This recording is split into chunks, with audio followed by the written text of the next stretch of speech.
What's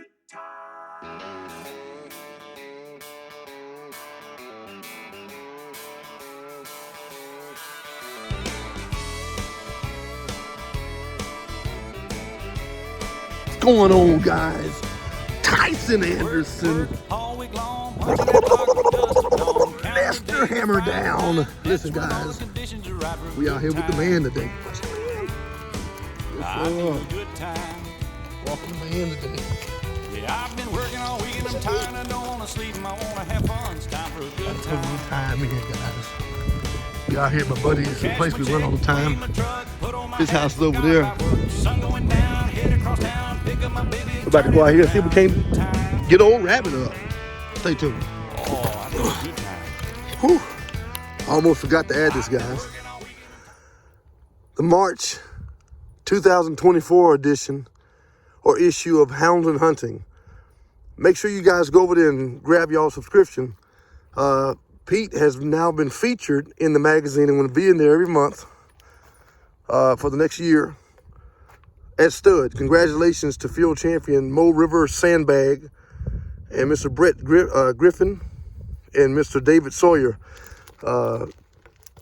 Sawyer's great friends of mine. Go back several years. I've hauled probably all kind of champions and champions to be and so forth and so forth. So proud to see that real transgenerational wealth. God bless you, Brother Sawyer, you and your son and your family, man. You know, I know the efforts that you put in. I know the time that you put in. And I don't take that lightly. I know that it's a great sacrifice to do what these guys have done on this level for so long, okay? Moving right along. Turn with me to page 53. You will see there's a full ad on Pete Anderson's Black Bart. There's the article. I pray that you get a chance to read the article. It'll bless you. There's a lot of time that went into, making this dog. A lot of effort, a lot of miles, a lot of blood, a lot of sweat, a lot of tears. Yeah, I can't even begin to tell you what it means to me. So, okay? And you guys stay tuned because I promise you it won't be long. And the inside won't be the only thing he's on. With that being said, go over there if you guys will. And make sure that y'all subscribe to the magazines, guys. Hounds and Hunting, new owners have taken on a great task, and I think they're doing an amazing job with what they're doing. I want to give a huge shout out to that publishing and all publishings, right? Because it takes time. It's a job. It's a task. It's a very dedicated thing to commit to, and it takes that and more, and it takes a team. And so I bless those people that are taking it on, and man, that's awesome. We're out here on the day 5 of off-season boot camp for the 2024 off-season. As we work our way, things are getting very interesting along the way in the off-season already. And so we have several females that are linked and locked in to come and breed to Pete. Pardon me. I think we've got a total about between 7 and 9 right now. And so guys will ask the question, why in the world would you put a dog that's not a champion stud fee $500? I'm going to touch this and I'm going to go. I think, watch me now, I think that guys that charge $150 in a watermelon, $250, $300 for a field champion, I think it's a disgrace to the Beagle that has put the time and work in as well, left more flesh and fur on the inside of that wood lining than any human that's ever handled him or her. And the only thing we can say that dog is worth is $250 to $300. Shame on us. I think it's too low. It seems as if Beagles have the lowest stud fee of most of the breeding or working breed of dog genres. And I don't think that's fair to the dog or the man. Don't cut yourself short. I know several guys, and I won't name them, that charge $750 to $1,000 for some of those old dogs, and they're not even champions either. And they do that because only the serious will get serious about his or her craft or art or passion. You got to make the investment. You have to make the move. People say, oh, it sounds like a sales pitch. Man, listen. Ma'am, listen. Hey, listen. Sir, hey, I'm going to tell you something. It's not a sales pitch. It's not a sales pitch. It's truth and honor in what we believe in. We have to believe. If we say we believe in this thing, and it's not just a hobby. I'm not talking to people that are just hobbyers and just, this is for fun. This is something to do on the side in your spare time. Dogs may run 4 or 5 times in the entire off season, and then leading up to a day or a week or days up to the opening day, they drop the dogs on the ground. I'm not talking to you. You can listen, and it's good. I don't mean any disrespect to what I'm saying. Hear me as I'm attempting to articulate my thought. I'm gonna tell you this. I would say to the serious ones that really, eat, sleep, breathe, live this thing. We ran 9 hours almost in the rain. We ran Pete for over 6, and we switched up and ran other dogs we was training off of camera in the rain, guys. It wasn't pouring down. We didn't jeopardize our health, anything like that. If anything, we took the risk to invest in our strength, because it's in the weakness are you made strong. You have to be broken. But anyway, I look at it like this. After you've bought all those hotels, all that gas money, all the miles, wear and tear on your vehicle, time away from your family, for whatever span of time, right? You had to dedicate yourself to finish that dog out. Some people have taken a test, what I'm saying, Mr. Sawyer, all those different guys, Miss Bassett, all of those people that have done anything on any kind of level, even the minors, not just the majors, right? They can tell you that trialing and traveling to trial is expensive. And let me tell you something, and inflation is not helping at all, okay? Let me just say that. Look at the cost of a gallon of milk or a gallon of gas. I really won't get into that because this is not a political channel, but I want to touch things that will reference and cross-reference into what my thought is. And I want to make sure that y'all are hearing that clearly, because I like to think of myself as a student of the Beagle. And if I'm learning, I want you guys to learn with me, and I want to learn with you guys. I want to grow and master and merge with you guys. Watch this. He's just tracking that rabbit. We owe it to the dogs, guys, to put more in them than the next man. If they're in your camp, put the time in. If they're in your camp, show them that you're there, you're with them. That is a unit. Don't bring that stud fee up, man. You're hurting it. You're hurting the Beagle world. We're making it too. We're making it too easy to get into dogs. $250 a stud fee. Are you serious? $100 on a watermelon. No, we can't do that, guys. He's walking that rabbit. Windy. But we'll take it.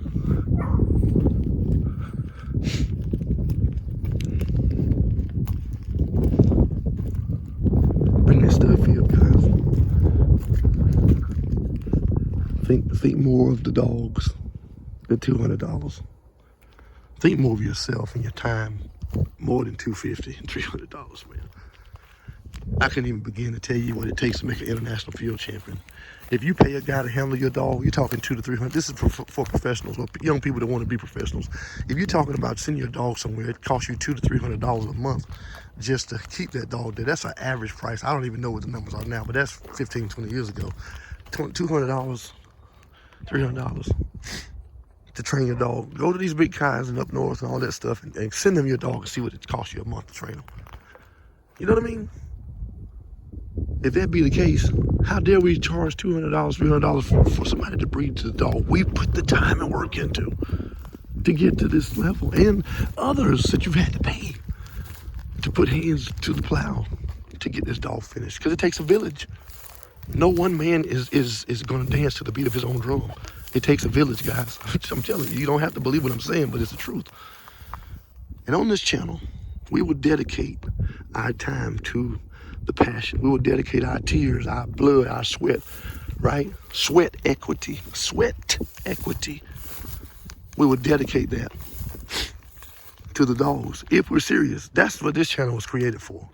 Not for fame and fluff, not to get 1 million views. I need 1 million people reached. And I don't mean just heard it. They heard it. You see what I'm saying? It'll be a tricky day today, man. Windy. 37 degrees out here right now. Time is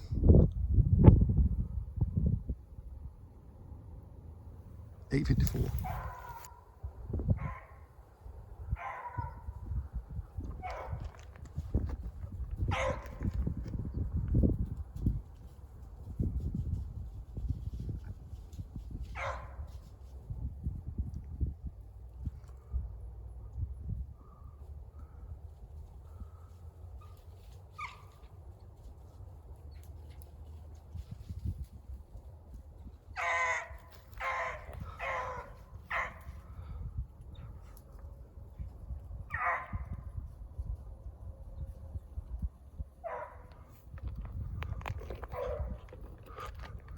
Rabbit turn back.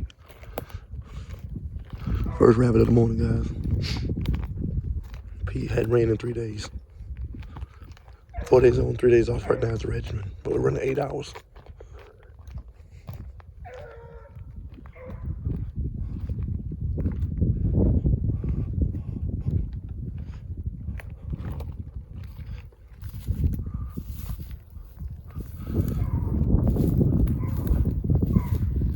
He's got water, he's got fields, he's got briars. It's all kind of stuff over in here. I like it. We got black soil, got sand. Oh, look, back here behind us, we got red clay. It's really good. All kind of little river, trenches and stuff in here with water in it. Rabbits can cross up. You got both marsh and cottontail in here. I like that. It's tough on today. I was gonna come out here early morning, but I was like, no, I'm gonna make you jump this rabbit. He had to work for it. There's the school of the hard knocks, baby. If it was easy, everybody would do it.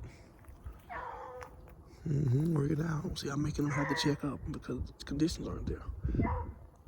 He got a beating in here last time. If y'all seen his ears. At the end of the day, running them. So I'm making him check up, gear down, walk that rabbit out. Pizza front end dog. He likes to get on that front and drive. But I'm making him figure it out. Slow it down. Solo him. And I'm putting him out here in conditions that's not beneficial to him or advantageous to him.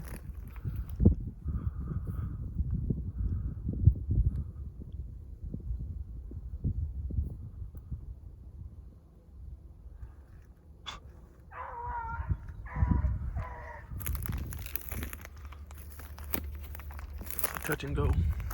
This must be bad.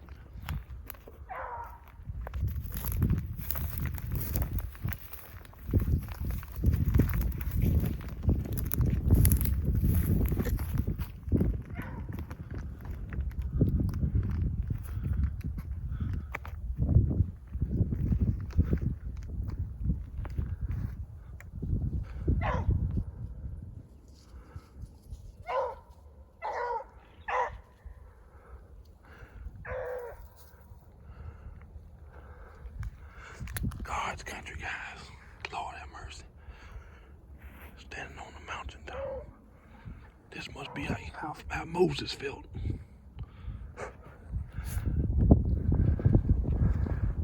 Yeah.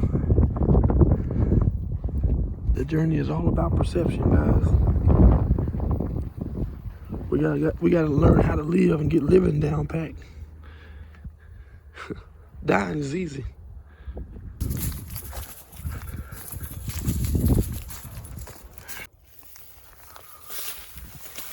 Rabbit on the move! We're on the ground. We're doing better than most. I expected nothing less than this today, though, honestly. changed up over here, these baby pines. Got tired of pussyfooting with that little rabbit over there. That was just a little appetizer.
He's already crossed way up in there.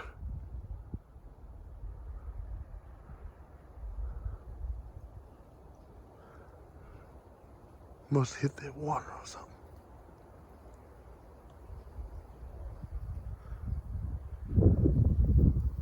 See if we can't get to him.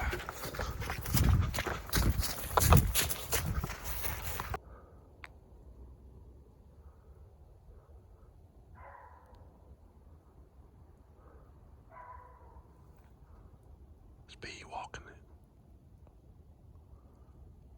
Touch and go. Gears, guys. This dog's got gears. Gears and a pile of brains. Watch him. He gonna do it again. Arr. Arr. Arr. He's not riding, man. He's walking. See? He's not going anywhere. You think he was a brace dog? He ain't flying. Listen. He's there right at that same area, just moving, touch and go, touch and go. But he's progressing. Every time he opens his mouth, he's progressing that rabbit. See? He's walking them. And you can always hear with Pete, he goes real low when he doesn't smell them like that. If he just making small bits of progression, he goes, and then as his voice gets deeper, deeper and growlier and more aggressive his voice gets. It's just me learning this dog. I know that means that he's grabbing the scent a whole lot stronger. And the more intense the scent becomes, the more intense his output becomes. That's his response to the level of scenting. That's any dog. So most dogs anyway, right? They're not gonna just go all out and they can't smell the rabbit. If they do, that's a dog that doesn't have any kind of brains or has brains and no access to it.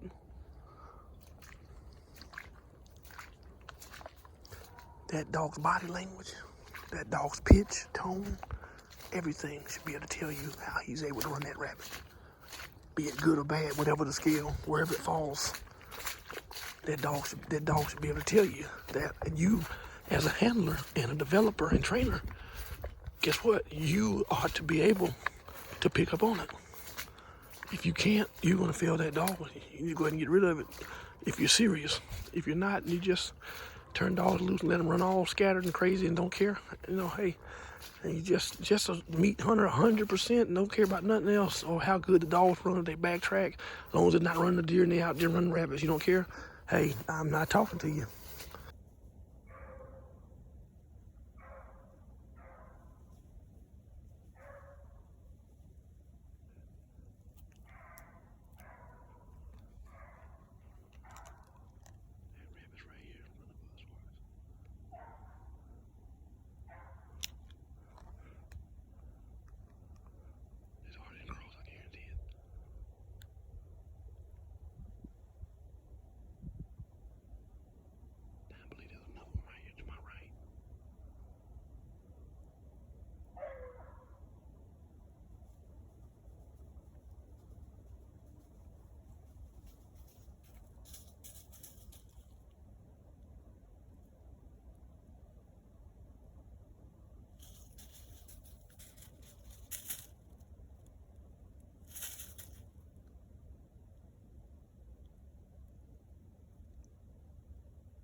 what he did, turn right there. Boom.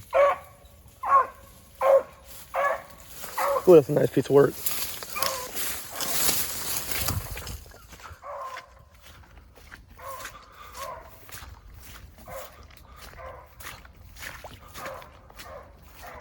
Listen to the difference of his voice. Big old cottontail.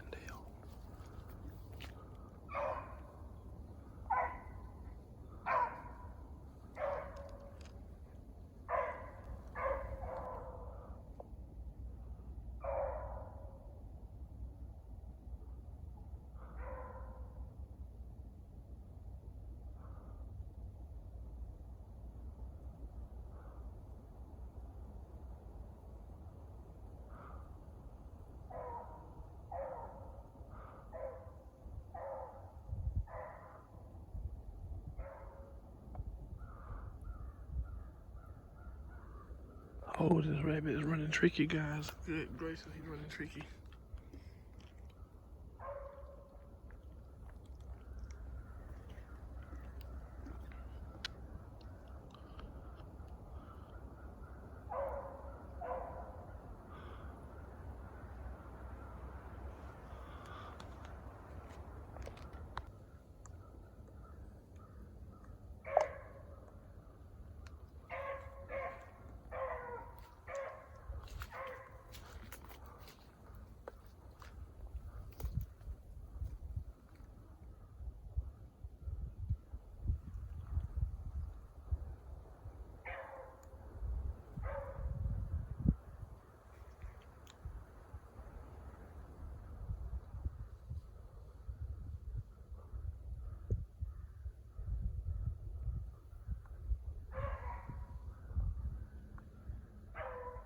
I thought he caught him.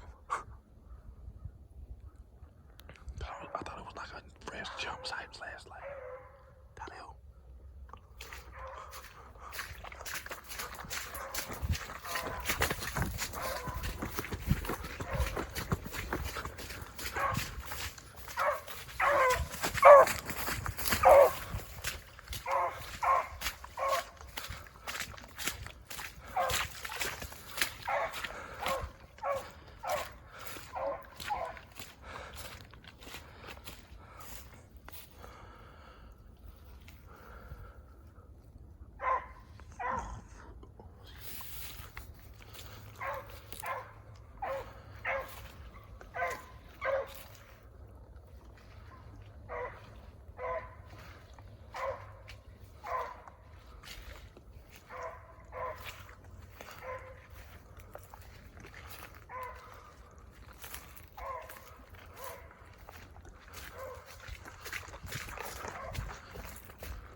This is the run I was waiting on.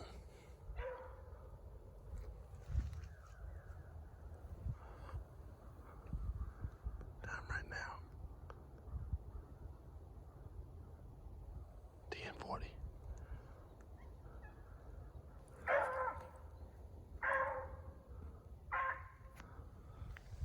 Man.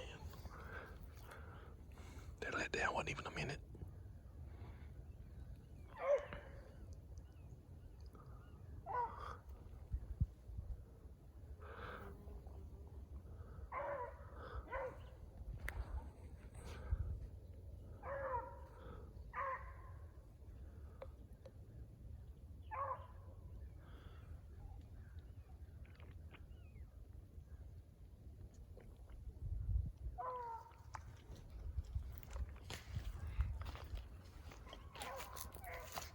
Deer just got up behind us.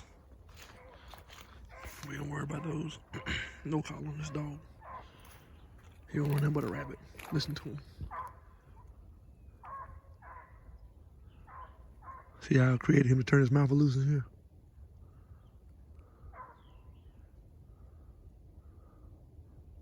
That end is the sentence a little probably better in there. Because that rabbit is going through all that stuff. That fur is tying up. That's why they like to hit those woods. And there's water down up in there, in and out throughout, right? Rabbit's trying to put his stuff down. But I start my ground time by how long the dog is actually running. I calculate all of that run time. When he's like everything I'm doing now, I've got a separate thing where I'm keeping up with what he's doing. I don't think a dog, a check should be considered a check until it's at least 10 seconds.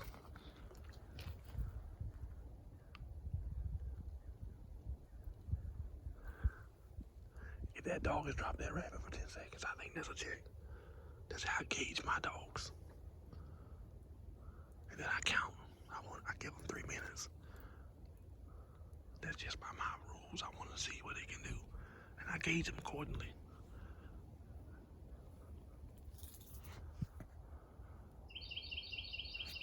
Right now. 10:43. Let's see how long it takes them. 10:45. 2 minutes.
See, now he's back to touch and go. You hear him? He broke it down again.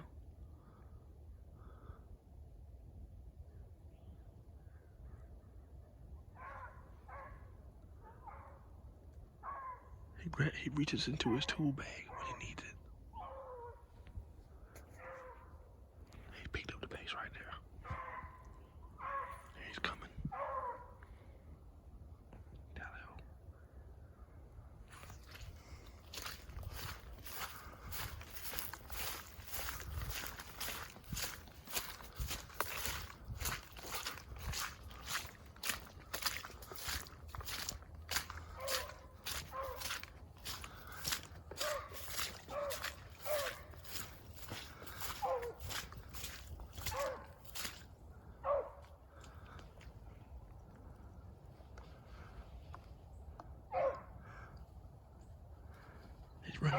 Running it right. He's not showing full power. He's touch and go. That's a smart dog.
a few minutes later.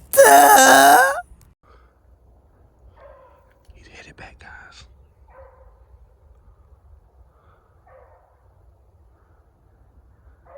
He took him all the way off this block and brought him right back. And if I was rabbit hunting, he'd be dead.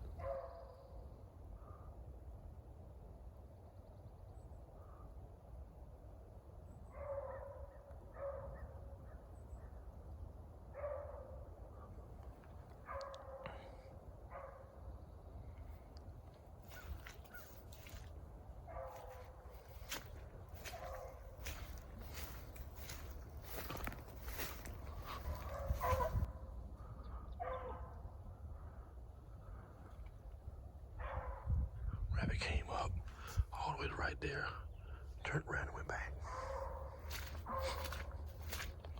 Fly joker. He's been ran before, I can tell you that.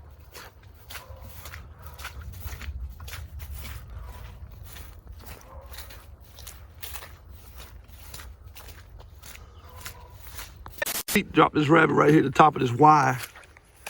I'm telling you, it's beautiful down up in there, man. I mean, it's as far as you can go. No, this is not a running pen. It's just some good friends of mine that have a lot of land. They have this whole block. I mean, it's got to be close to 1,000 acres, man. 700, 800, I don't know. It's man. You cannot walk this place in a single day. I can tell you that much. Let me just say that, okay? Find him! So we're gonna let him work. And we're gonna try to switch back up over here to the top over here to where it's like that rabbit nursery, we call it. See what we can do. Hunt him up! Well, guys, the time right now is 1:13. Yes, sir. Yes, ma'am. Pete's right here in front of us. We're going to let him continue to work right here.